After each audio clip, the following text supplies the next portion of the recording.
Ayan, kita natin siya guys, na talagang sinadya. O, di ba? So, pasensya na.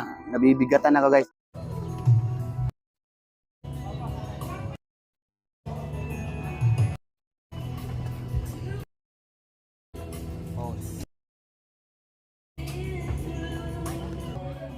Oh, hi guys, welcome back to my channel guys, no?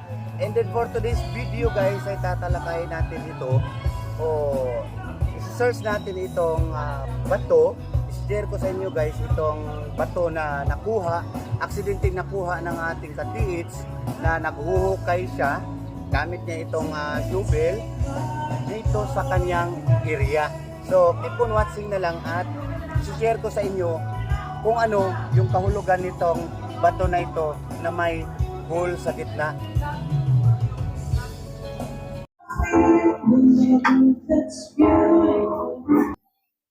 So ayan guys, makikita natin siya na hindi talaga siya ordinaryong bato. At ito guys, share ko pa sa inyo, dito sa Cebu, kadalasan po, wala po tayong makikitang ganitong bato. Except lang siguro sa mga dagat, no? Kadalasan kasi dito is limestone. Ayan, limestone o pagang yung kanilang mga bato dito, guys. Pero ito, nagtataka yung katiits natin kung bakit merong ganitong klaseng bato sa lupain nila. So, ibig kong sabihin, nag-iisa lang po itong bato na ito na napakatigas, metallic rock siya, nag-iisa lang siya dito sa lugar nila. So, nung kinausap ko siya kasi, nakuha niya ito dito sa pagli-layout ng kanilang bahay. So yan po yung bahay nila guys. Yan po yung bahay nila. Diyan sila ng isa pang poste ng kanilang bahay. So nung naghukay siya, nakuha niya around 1 to 2 feet. So mababaw lang siya guys. So nakataob itong bato na ito. Nakataob nung nakuha niya. Yan. So nakataob. So kinontinue niya guys hanggang 1 meter, nag-stop na siya dahil meron siya nakuhang isang lubid na malaking lubid, nasa 1 metro daw yung haba, tapos malaki siya na lubid. So isang lumang lubid po ang nakuha niya na 1 metro. So pagpatuloy ng ating panaliksik at pagpanayam dito sa may-ari nito, kakausapin natin mamaya kung paano at kung saan talaga. Pero ito guys, share ko muna sa inyo ito. Isa itong treasure symbols o treasure sign. Ika nga. So ito ay nangangahulugan po na tunnel entrance kung babasahin natin sa Yamashita Dream Book. So ang diameter po ng bato na ito is 3 inches diameter round. And then ang kanyang deep naman, ang lalim niya is about 2 inches. Tapos ito, ang diameter niya is 3 inches. Ibig sabihin po, ang tunnel ay magiging 3 yards po siya ang bunganga. So 3 yards, pag sinasabing yards, ganito lang po kahaba. So 3 po siya, 3 yards.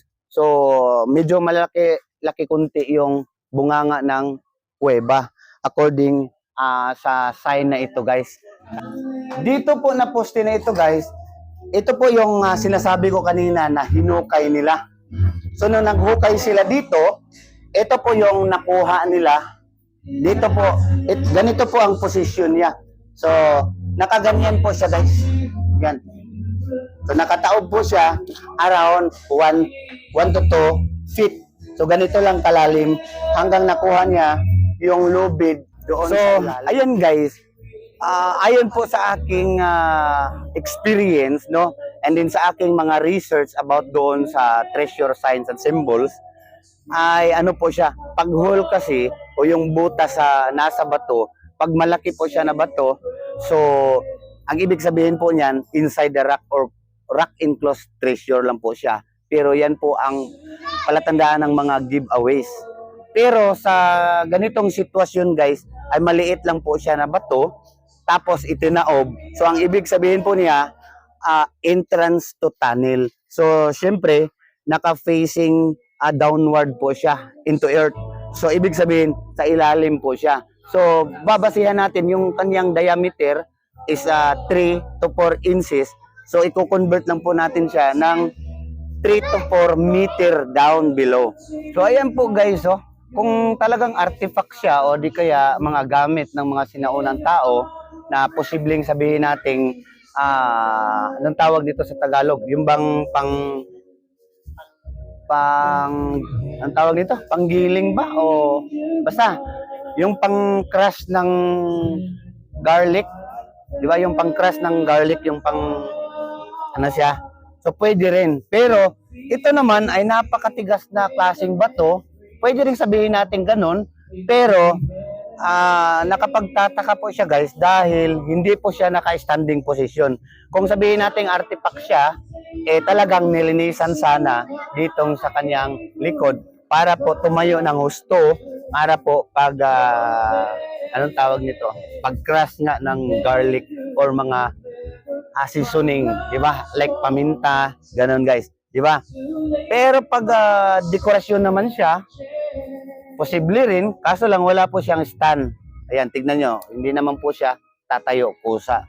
Ito, ang theory ko talaga nito ay isang treasure signs and symbol. Dahil nga, nandoon po, o nakikita po natin sa treasure Yamashita Dream Book na meron talaga silang ganitong pagkagawa na ang ibig sabihin po ay entrance to tunnel.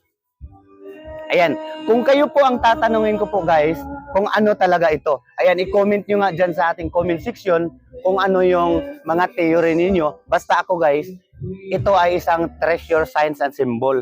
Kung kayo, meron kayong mga katanungan at meron kayo dyang theory nga about nitong ating kwento ngayon guys na isang mahiwagang bato nga dahil kakaiba siya, mabigat at merong kakaibang sign.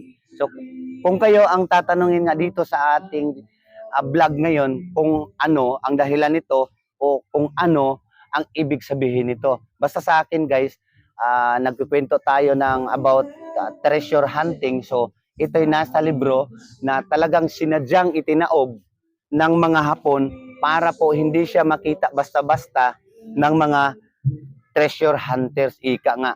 Diba?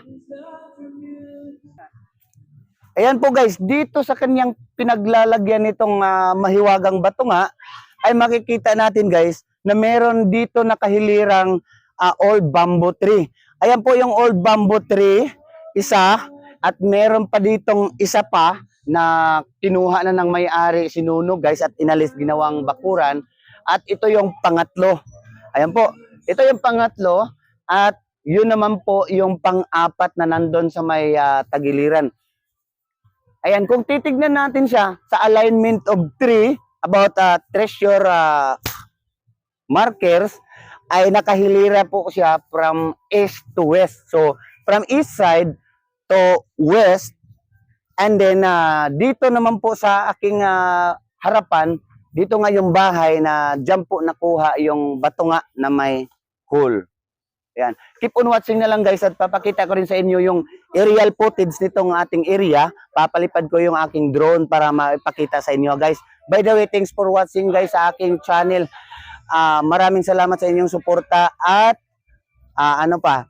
please like and share. Thank you.